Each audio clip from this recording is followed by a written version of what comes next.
হাত জোর অনুরোধ যতটুকু শুনবো, যতক্ষণ শুনবো বা কথা যতক্ষণ হবে, পরিপূর্ণ মনোযোগ দিয়া শুনবো। কেননা এটা আল্লাহর আদেশ। ইদা কুরিয়াল কোরআন ফাস্তামিউ, যখন কোরআন শোনো বা কোরআনি কথা শোনো তো পরিপূর্ণ মনোযোগ দিয়া শোনো। দ্বিতীয় আল্লাহর আদেশ হলো আনসিতু, পরিবেশটাকে বিলকুল নীরব আর নির্জুম রাখো। কেননা আমাদের জীবনটা ছোট, 60-70 বছর। অস্তিত্ব দাতা কিন্তু আল্লাহ। অস্তিত্ব দাতা বোঝেন কে? এটার অস্তিত্ব দিছে কে? যদি আল্লাহ অস্তিত্ব না দিতেন তাহলে এটা বড় বিদঘুটে দুর্গন্ধময় পানি ছিল। অস্তিত্ব যদি না দিতেন, ভাই আওয়াজ না করি, যে যেমনে শুনতেছে শুনতে দেন। ভলান্টিয়ারদেরকে বলবো আওয়াজ না করি, কেননা শয়তান আপনার চেয়ে বড় চালাক। ও আল্লাহর হুকুম মানতে দিবে না আজকে। তাই না? আমার আশাও বিফলে যাবে, আপনাদের প্রোগ্রামও বিফলে যাবে। বিদায় যে যেখানে আসি চুপ করে থাকি, মনোযোগ দিয়ে শোনেন। শয়তান কিন্তু বহুত রূপে আসবে, ভলান্টিয়ারের রূপেও আসবে। কাউকে দাঁড়া করাবে, কাউকে বসাবে। যে যেমনে আসে শুনতেছে শুনতে দেন মনোযোগ দিয়া, কোনো সাউন্ড না, বিলকুল। একটা জিনিস বুঝাইতে চাইতেছি আপনাদেরকে, কাজে দিবে যদি আজকে বুঝে আসে। প্রোগ্রাম যদি আজকে যদি আমরা জিততে পারলাম তো প্রোগ্রাম সাকসেস। আর যদি শয়তান জিতলো তাহলে আপনার প্রোগ্রাম জিবরিল আইসা করলেও কোনো লাভ হবে না। যদি জিবরিল আলাইহিস সালাম আইসো প্রোগ্রাম করে আর যদি শয়তানকে জিতাইলেন তো কোনো কাজ হবে না। বিদায় আজকে আমাদেরকে জিততে হবে। আর জিততে হলে দুটা জিনিস লাগবে, পরিপূর্ণ মনোযোগ আর পরিপূর্ণ নীরবতা, বিলকুল নীরব পরিবেশ। আবারও ভলান্টিয়ারদেরকে বলতেছি, আমার চোখ কিন্তু বহু দূর পর্যন্ত দেখতেছে। কেউ সাউন্ড করব না। একটা প্রোগ্রাম এইভাবে করে দেখেন কতটুকু ফলাফল দাঁড়ায়। আর নইলে হইহুল্লা হবে, একটা সমাগম হবে কিন্তু কোনো কাজ হবে না। ঠাকুরগাঁয়ে আমি প্রথম আসছি। আরে এটা কি ঠাকুরগাঁওই তো? প্রথম আসছি, আর কোনোদিন আসি নাই। আবার কোনোদিন আসবো কিনা এটা আমিও জানি না। বিদায় আমার কথার সময় কোনো আওয়াজ চলবে না। ভলান্টিয়ারদেরকে বলবো তোমরাও শুনো, নাইলে শয়তান তোমাদেরকে পট্টি পড়াবে যে তুই তো কাজ করতেছিস ভলান্টিয়ার, তোর শোনার দরকারটা কি? তখন তুমি যেমনটা তেমন থেকে যাবে। ভলান্টিয়ারও বসা পড়ো। তো যেটা বুঝাইতেছিলাম, এটার অস্তিত্ব দাতা কে? জোরে বলেন। আমার কথায় সুর হবে না, এই জন্য মনোযোগ বেশি লাগবে, নাইলে বুঝে আসবে না, উপর দিয়ে চলে যাবে। তো যেটা বুঝাইতেছিলাম, এটার অস্তিত্ব দাতা কে? যদি অস্তিত্ব না দিতেন তাইলে বিদঘুটে দুর্গন্ধময় একটা পানি থেকে যেত। শ্রেষ্ঠত্বের মুকুটটা কোনোদিন মাথায় আসতো না। এখন তো বলতে পারি কোরআনে হাত দিয়া যে আমি সৃষ্টি সেরা। এটা অস্তিত্ব দিচ্ছেন বিদায়। যদি না দিতেন তাহলে কি করতাম? কিছুই করার ছিল না। শুধু অস্তিত্ব দেন নাই, সাজাইছেন। শুধু অস্তিত্ব দেন নয়, সাজাইছেন। নাইলে মার পেটের থেকে বাচ্চাটা যখন বাহির হয়ে আসে সাজানো থাকে। আল্লাহ তো বলে ফালা লাকা সিন্নুন তাক্তা, দাঁত তো তোর ছিল না, কোত্থেকে কাটবে। ওয়ালা লাকা লিসানুন তান্তিক, জিহ্বা তো ছিল, বাকশক্তি তো ছিল না। ওয়ালা লাকা উদুনুন তাসমা, কান তো ছিল, শ্রবণ শক্তির কার্যকারিতা তো ছিল না। ওয়ালা লাকা আইনুন তানদুর, চক্ষু তো ছিল, দৃষ্টিশক্তির কার্যকারিতা তো ছিল না। ওয়ালা লাকা আকলুন তুমাইয়িস, মগজ তো ছিল, ভালো মন্দ তো তুমি বুঝতে না। ওয়ালা লাকা কলবুন তাতাফাক্কার, দিল তো ছিল, চিন্তা কি জিনিস তুমি জানতে না। ওয়ালা লাকা ইয়াদুন তাফতিশ, হাত তো ছিল, ধরার ক্ষমতা তো ছিল না। ওয়ালা লাকা রিজলুন তামশি, পাও তো ছিল, চলার ক্ষমতা তো ছিল না। কুনতা সগীরা, তুমি বড়ই ছোট ছিলা। কুনতা দাঈফা, বড়ই দুর্বল ছিলা। কুনতা জাহিলা, তোমার মতো অজ্ঞ তো কোনো সৃষ্টিই ছিল না। কোরআনও তো বলে লা তা'লামুনা শাইআ, বিলকুল অজ্ঞ ছিলে। মুরগির বাচ্চার সমানও ছিল না। মুরগির বাচ্চা ডিম থেকে বাহির হতে দেরি, মুরগির বাসায় কথা বলতে দেরি করে না, চিকচিক চিকচিক শব্দ শুরু করে। তার খাদ্যকে চিনতে দেরি করে না, তার দুশ্মনকে চিনতে দেরি করে না। মা ডাক দিতে দেরি, ছুটা আইসা ডানার নিচে ঢুকতে দেরি করে না। আল্লাহ বলে তোর কাছে তো এতটুকু বিদ্যা ছিল না। কুনতা জাহিলা, তুই তো অজ্ঞ ছিলি। কুনতা মিসকিনা, তোর মতো নিশ্চয় তো কোনো সৃষ্টি জমিনে পা রাখে নাই। বলবে আমি তো কান্না জানতাম। আল্লাহ বলে কান্নাটাও তো আমি শিখাইয়া দিছি, নাইলে তুই কাঁদতি কোত্থেকা। আজকে আসে প্রযুক্তি বাহির হয়ে গেছে, জানি না আপনাদের সভাপতি সাহেব জানবে কিনা। প্রযুক্তি বাহির হয়ে গেছে, যেই বাচ্চা মার পেটের থেকে আইসা না কাঁদে, ওকে কাদাইতে হইলে কয়েক বান্ডেল টাকা লাগে। কয়েক বান্ডেল, বান্ডেল বুঝেন তো, হাতটা দেখেন না কেমন উঁচা করে ধরছি। কয়েক বান্ডেল টাকা লাগে শুধু কাদাইতে কাদাইতে। বাচ্চা যদি মার পেটের থেকে আইসা না কাঁদলো, 2 দিন 3 দিন 4 দিন পরে ডাক্তার বলবে স্বাভাবিক না, এটা অস্বাভাবিক বাচ্চা, নিয়ে আসো জলদি। জানি না আমি রংপুরে আছে কিনা, কিন্তু ঢাকাতে আছে, এটা সত্য। যদি স্কয়ারে যোগাযোগ করেন যে আমি ঠাকুরগাঁড় থেকে আসব, বাচ্চা কাঁদে না, তো বলবে কানে কানে বইলা দিবে এতটি বান্ডেল সাথে নিয়ে আসো, তারপরে কাদায়া দিব। আল্লাহ বলে আমি কান্না শিখাইয়া দিছি। আল্লাম তুকাল বুকা, তুই আসতে দেরি, কান্না শিখাইতে দেরি করি নাই। আর এটারও একটা কারণ ছিল, কেননা বাতাস না হইলে, তুফান না হইলে সমুদ্রে তরঙ্গ ওঠে না। তোর জন্য মা বাবার দিলে আমি ভালোবাসা পয়দা করছি। জাল তুলাকা হানানা, তোর জন্য মার দিলে, বাবার দিলে, আত্মীয় স্বজনের দিলে তোর অস্তিত্বের অনুভূতি হইতে দেরি। বাপ মুস্কি হাসতে দেরি করে নাই। মা যদিও নাকি কষ্টের পাহাড় স্তূপ করছে, কোরআন বলে ওয়াহনুন আলা ওয়াহনিন, হিমালয়ে মার কষ্টের সামনে ছোট।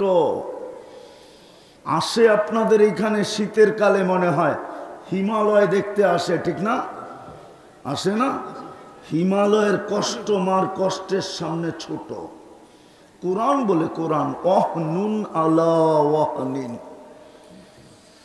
মা কষ্টকে স্তূপ দিতে থাকে বাচ্চা যখন পেটে থাকে।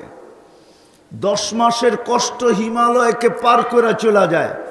নাইলে ইমাম গাজালি কেন লিখতেন লাউ উলকি আলাল জিবাল লাল শাক্কাল জিবাল, মার কষ্টগুলাকে যদি যান্ত্রিক রূপ দেওয়া যেত আর কোনো কঠিন পাথরের পাহাড়ে যদি নিক্ষেপ করা হতো, তাহলে পাহাড় টুকরা টুকরা হয়ে যেত। বলবেন মা বাচ্চা পেটে রাখে কি করা? তা আল্লাহ বলে জাল তুলাকা হানানা, তোর জন্য মার দিলে ভালোবাসার তুফান চালায়া দিছি, সমুদ্র প্রবাহিত করছি। মা শুধু কষ্টকে সহ্য করছে আর মুস্কি মুস্কি হাঁটছে। দুনিয়া যদি জিজ্ঞাসা করছে এত কষ্ট, তারপরও মুখে হাসি, বলে তুমি হাসির দেখছো কি? কলিজার টুকরার চেহারা দেখতে দেরি, কষ্ট দূর হইতে দেরি হবে না, আর হাসির বন্যা ফুটতে দেরি হবে না। আর যেদিন মা বইলা ডাক দিবে ওদিন তো কোনো কথাই নেই। আল্লাহ বলে তোমাকে কান্না শিখাইছি এই জন্য যেন তুমি ভালোবাসার সমুদ্রে তরঙ্গ উঠাইতে পারো, তরঙ্গ। তো কিতাবে লেখছেন ফালাম্মা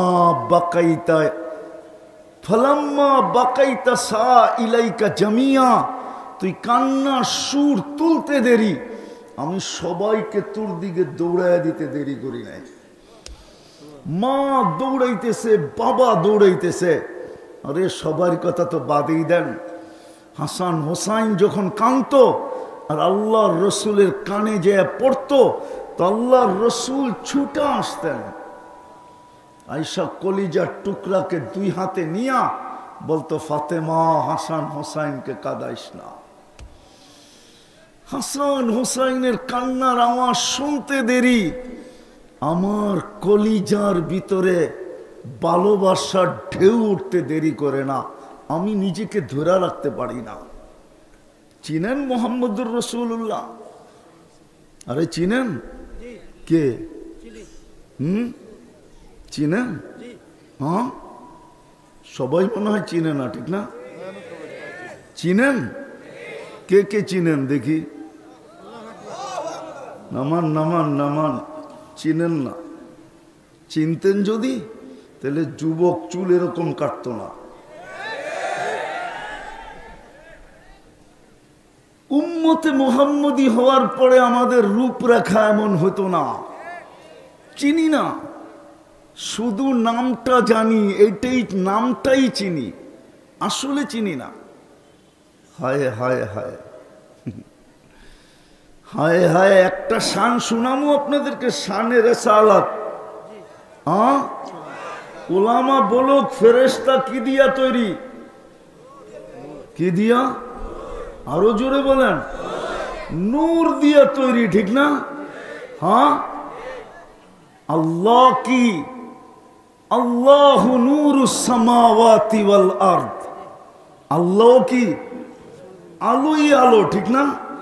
সত্য তো? হ্যাঁ। জিবরিল আলাইহিস সালাম নূরীদের সর্দার, ঠিক না? তৈরিও নূরের, আবার কি সর্দারও কাদের? কাদের সর্দার? চিফ অফ স্টাফ, ঠিক না? কিন্তু মেরাজের রাত্রে চলতে চলতে চলতে চলতে চলতে চলতে এক জায়গায় যায় নূরের তৈরি, নূরীদের সর্দার এক জায়গায় যায় স্টপ হয়ে গেছে। আল্লাহর রসুল বলতেছে আগে যাবেন না? বলছে এর আগে যাওয়ার অনুমতি নাই, আর এই দেহে ফিটনেসও নাই। বলে আগে কে যাবে? বলে আপনি যান আগে। এটা হলো মুহাম্মাদুর। যেইখানে যা নূরীদের যাত্রা শেষ হয়ে যায়, ওইখান থেকে যার যাত্রা শুরু হয় ওনার নাম কি? ওহার নাম কি? ওনার নাম কি? জোরে বলেন মুহাম্মাদুর। পুরা শব্দটা বলেন মুহাম্মাদুর। যতবার বলবেন 120 নেকি পাবেন। কোরআনে আছে মুহাম্মাদুর রাসূলুল্লাহ। আর কোরআনী শব্দ যে উচ্চারণ করে একে 10, একে 12 অক্ষর, এখানে 120 নেকি। এই জন্য যখনই বলবো তখন কি বলবো? মুহাম্মাদুর মুহাম্মাদুর মুহাম্মাদুর। 120 নেকি পাবো। এই উম্মত তো এক নেকি দিয়েও জান্নাতে যাবে। কয় নেকি দিয়া? কয় নেকি দিয়া? আর যদি 120টা থাকে তাইলে কি? হ্যাঁ, এক নেকি দিয়ে উম্মত জান্নাতে যাবে, এক নেকি দিয়ে। বিশ্বাস হয় না? আফসোস তো এইখানেই, নিজেরও চিনলাম না, কার উম্মত এটাও জানলাম না, চিনলাম না। মুহাম্মাদুর রাসূলুল্লাহ সাল্লাল্লাহু আলাইহি ওয়াসাল্লাম। তো ওইখান থেকে বাহির হয়ে গেছি, মুহাম্মাদুর রাসূলুল্লাহকে চিনি না। শুধু একটা শান শুনাইলাম আপনাদেরকে, যে ফেরেশতা নূরের তৈরি, আর উপরের জগৎটা শুধু নূর আর নূর। কি ওলামা একমত তো? সিদরাতুল মুনতাহার পরের থেকে কি নূর আর নূর।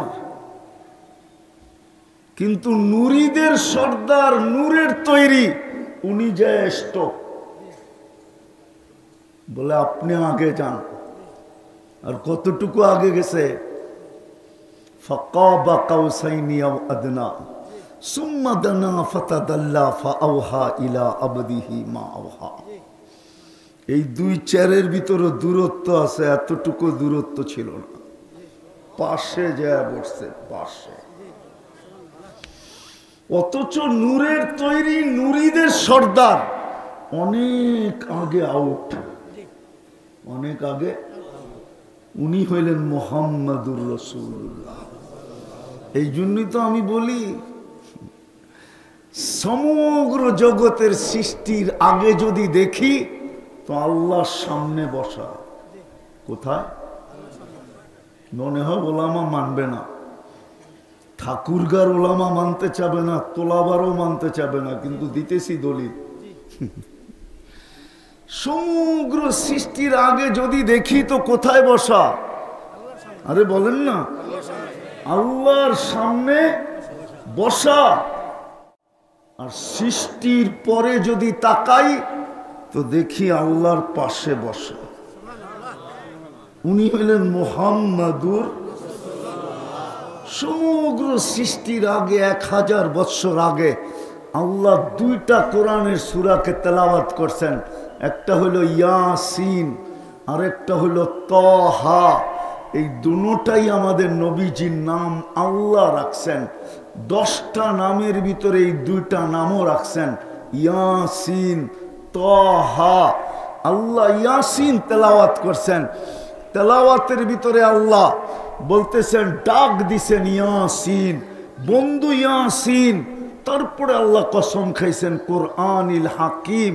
তারপরে আল্লাহ বলতেছেন ইন্নাকা।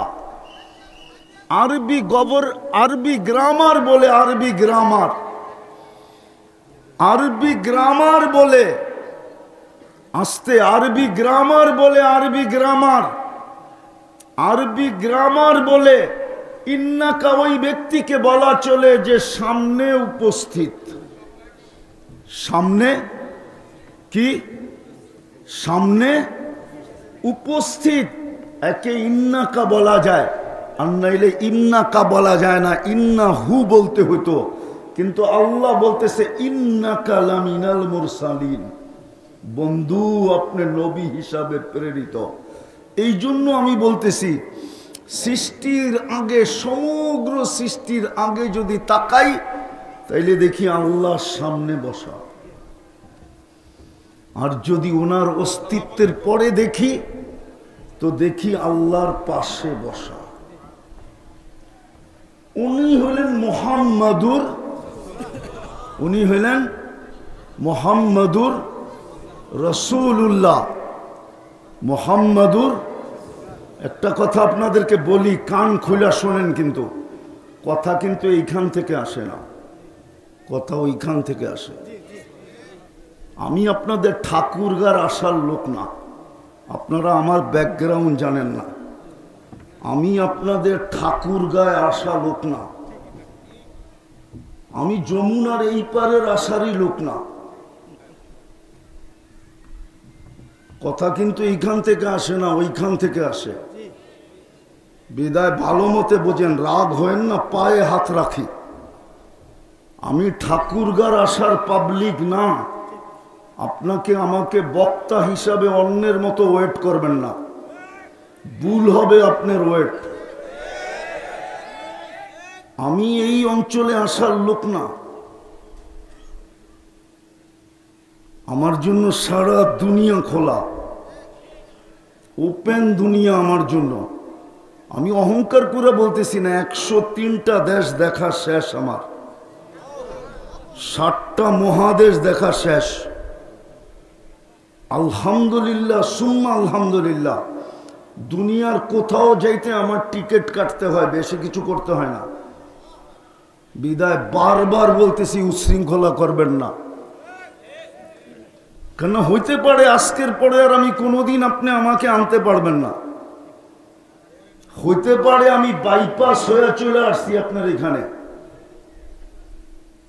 হ্যাঁ, আমি জানতাম না আমি ঠাকুরগাঁয়ে আসব, আমি জানতাম আমি রংপুরে আসব, আমি এয়ারপোর্টে এসে জানছি আমি ঠাকুরগাঁ যেতেছি। সত্য কথা বলতেছি, জিজ্ঞেস করেন আমার সাথে যারা আসছে, আমাকে ঠাকুরগাঁও বলে নাই, তাইলে হয়তো আমি আসতামও না। বলবেন আপনি এত রাগান্বিত না, বহুত দূর, 401 কিলো এখান থেকে ঢাকা। আমার বাসা পর্যন্ত 401 কিলো। এখন নেটে সার্চ দেন, দেখেন কত কিলো হয়। এত দূর আসার বয়স আমার নাই, আমার বয়স 60। এই জন্য পায়ে হাত দিয়ে বলি, উশৃঙ্খল করবেন না, নড়াচড়া কম করেন। আমি কিছু দিতে আসছি আপনাদেরকে। আবার শানের রেসালাত, আমি কথাটাকে এইভাবেই নিয়ে যেতেছিলাম।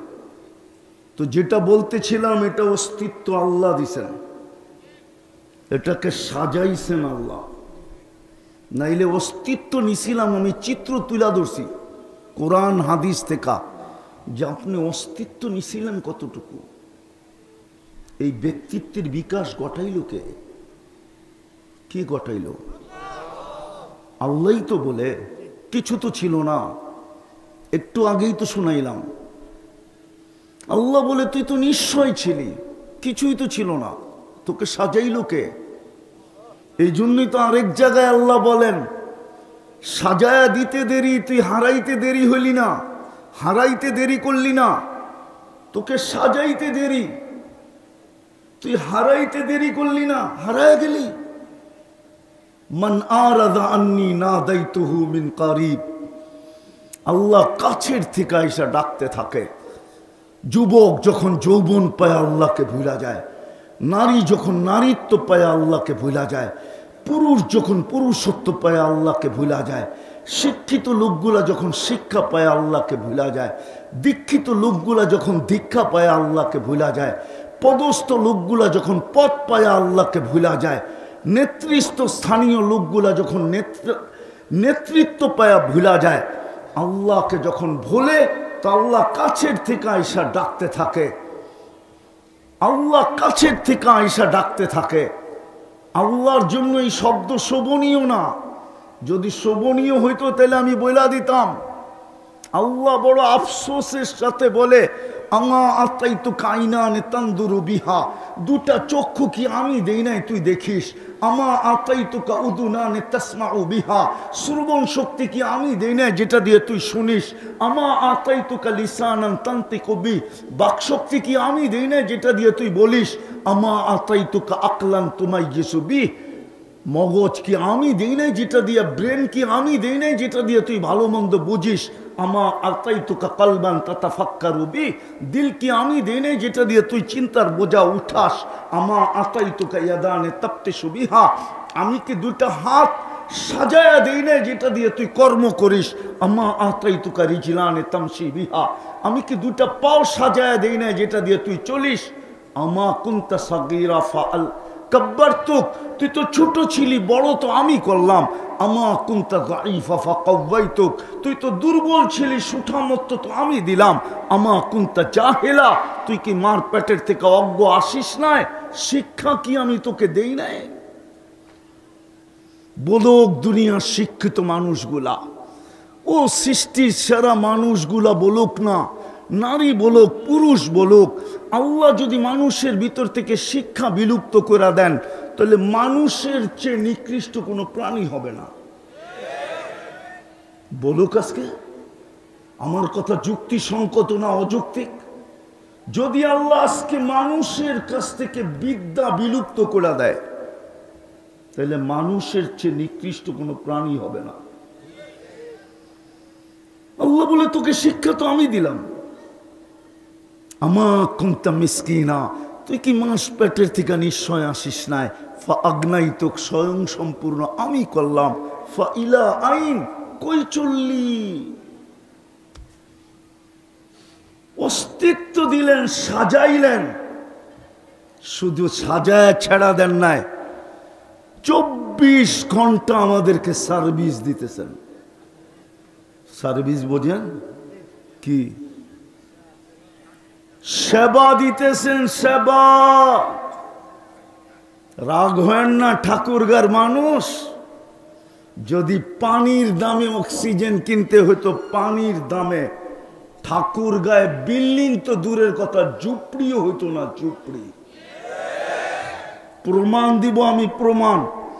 যদি পানির দামে ডেলি অক্সিজেন কিনতে হইতো, যুবক ভালো মতে বোঝো, 1 লিটার পানির দাম ঠাকুরগাঁয়ে 30 টাকা। যদি পানির দামে ডেলি অক্সিজেন কিনা ব্যবহার করতে হতো, 30 টাকা লিটার, 16,500 টাকা ডেলি বিল দিতে হতো। বিল দিতেন না বিল্ডিং বানাইতেন? না গাড়ি হাঁকাইতেন?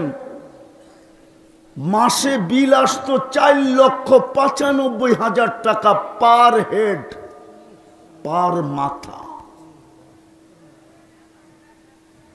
যদি পানির দামে অক্সিজেন কিনতে হতো, আপনি 550 লিটার অক্সিজেন নেন ডেলি। উঠান, বিজ্ঞানকে জিজ্ঞাসা করেন। 550 লিটার অক্সিজেন নেই ডেলি, 30 টাকা পার লিটার, 550 দিয়ে পূরণ দেন, দেখেন কয় টাকা হয়।